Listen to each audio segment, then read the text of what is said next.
ဒီကဘာကြီးပူလောင်နေတဲ့လောကကြီးမှာအလင်းလုံနေပြီ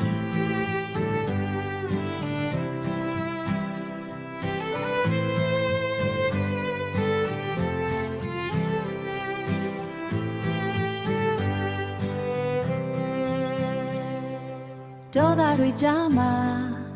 အချစ်တရားပြောင်းနေပြီလောဘတွေကြားမှာမေတ္တာစကားတိတ်ဆိတ်နေပြီ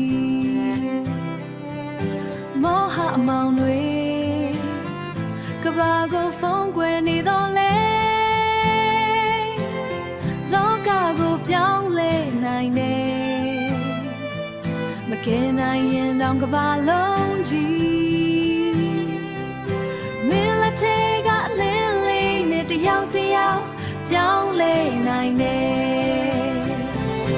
လောကကိုလင်းဖိနဲ့ရှင်ချစ်လိမ့်မမစိတ်နဲ့ကလေးတိုင်းရဲ့နှလုံးသားမှာအနာဂတ်ကိုဆိုင်တယ်လူကောင်းများလာရင်လောကကြီးလည်းပြောင်းလဲမယ်